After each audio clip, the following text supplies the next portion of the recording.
सभी भक्तों को पंडित सलिल त्रिवेदी की ओर से राम राम।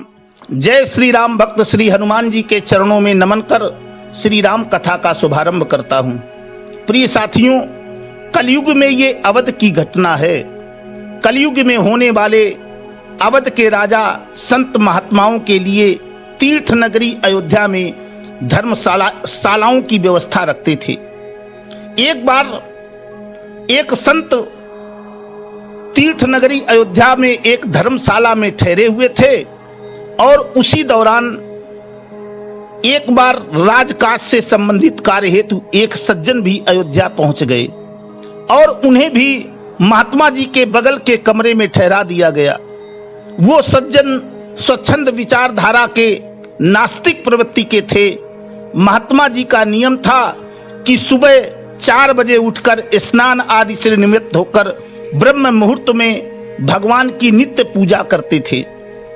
सो महात्मा जी उस दिन भी अपनी पूजा ब्रह्म मुहूर्त में कर रहे थे और वो सज्जन लेट सोने वाले और सुबह लेट तक उठने वाले थे और महात्मा जी की आवाज से, घंटी इत्यादि के शोर से उनकी नींद टूट गई और वो मन ही मन महात्मा जी को खूब खरी खोटी सुनाने लगे कि इतना शोर मचा रहे हैं कि सोने भी नहीं दे रहे हैं। इधर महात्मा जी पूजा करके मंदिर में दर्शन हेतु निकल गए। उसके बाद नगर भ्रमण किया। वो सज्जन दोपहर के समय जा रहे थे कि रास्ते में महात्मा जी से भेंट हो गई। उन सज्जन ने महात्मा जी से कहा कि अब ऐसा समय आ गया है कि सोने पर भी पाबंदी है, कम से कम दूसरे को तो सोने दिया करो।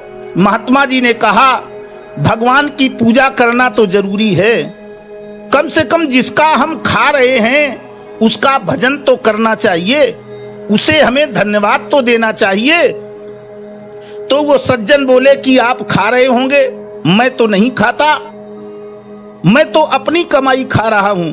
तो महात्मा जी ने कहा कि मानो चाहे न मानो, खा तो तुम भी उसी का रहे हो। तो उन सज्जन ने कहा कि मैं न खाऊं तो? महात्मा जी ने कहा कि वो कैसे? यदि नहीं खाओगे तो वो मार मार के खिलाएगा। उन सज्जन ने कहा, लगी शर्त? महात्मा जी ने कहा, ठीक है, आज के तीसरे दिन हम दोनों इसी स्थान पर मिलेंगे। यदि आपको भगवान ने 2 दिन के अंदर मार मार कर खिला दिया तो आप शर्त हार जाओगे और आप गृहस्थ को छोड़कर साधु बन जाओगे।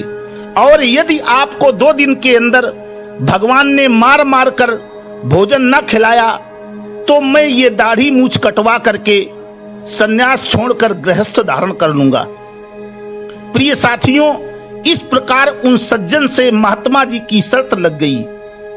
उन सज्जन ने सोचा कि 2 ही दिन की तो बात है, घर जाऊंगा तो कोई न कोई जिद करके खिला ही देगा, किस किस को समझाऊंगा। सोचा जंगल में 2 दिन व्यतीत कर लूं और दूर एक घने हुए जंगल में चले गए और उस जंगल में एक बड़े से पेड़ में चढ़कर पत्तों के बीच छिपकर बैठ गए। सोचा यहां इस घनघोर जंगल में कोई आएगा नहीं और आएगा भी तो पेड़ के ऊपर मुझे देख ही नहीं पाएगा, और उन पत्तों के बीच में छिपकर बैठ गए। एक तो जंगल में कोई आता नहीं है और आ भी गया तो कोई देख नहीं पाएगा। ऐसा विचार कर वो सज्जन उस पेड़ पर चढ़कर बैठ गए। पर भगवान की लीला भी अजब है। व्यापारियों का एक समूह उसी जंगल के पास से गुजर रहा था। दोपहर का समय था। सोचा भोजन कर लूं और उसी पेड़ के नीचे जाकर उन व्यापारियों का समूह बैठ गया। घर से लाए हुए भोजन को ज्यों ही खोल कर रखा तो भोजन की सुगंध उन सज्जन तक पहुंच गई। झांक कर नीचे देखा तो भोजन खुला हुआ रखा था। सोचा जब भोजन तो आ गया है, लेकिन जब भोजन करूंगा ही नहीं तो क्या मतलब। वो व्यापारी भोजन करने वाले ही थे कि घोड़े की टांपें सुनाई दी। डर गए कि लगता है डकैत आ गए। और वो डकैत हमारा सारा धन छीन ले जाएंगे। इस भय से भोजन जैसा रखा था वैसे ही खुला छोड़कर वो सारे व्यापारी भाग खड़े हुए और वो डकैत भी जाकर उसी पेड़ के पास खड़े हो गए। तब तक एक डकैत की दृष्टि पड़ी। डकैत ने सरदार से कहा कि सरदार, भोजन रखा हुआ है और मुझे भूख भी लगी है। तो डकैतों के सरदार ने कहा, रुको, लगता है किसी को मेरे यहां आने की सूचना पहले ही प्राप्त हो गई और इसके कारण उसने इस भोजन में जहर मिलाकर रख दिया है कि डकैत आएंगे और भोजन ग्रहण करेंगे और सब मर जाएंगे।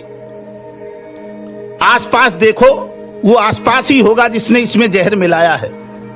सभी डकैत इधर उधर खोजने लगे किंतु कोई नहीं मिला। तो एक डकैत ने सरदार से कहा कि महाराज, यदि वो जिसने इस भोजन में जहर मिलाया है यदि वो मिल जाए तो आप क्या करेंगे? तो डकैतों के सरदार ने अपनी बंदूक तानी और बोला, उसे गोली मार दूंगा। और उस बंदूक की नाल उसी ओर थी जिधर वो महाशय पत्ते में छिपकर बैठे हुए थे।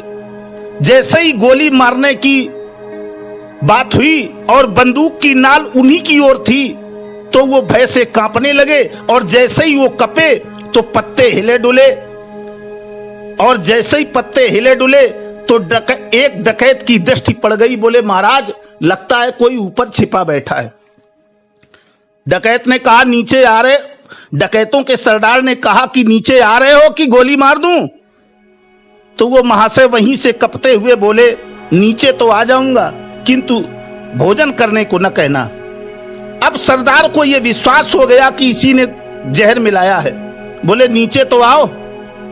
वो महाशय डरते हुए नीचे आए। बोले, महाराज, और सब कुछ कर दूंगा किंतु भोजन नहीं करूंगा।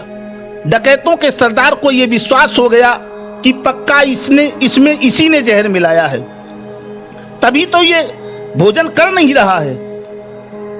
डकैतों के सरदार ने उनके कान के नीचे 2 लगाए। बोले, खा रोटी।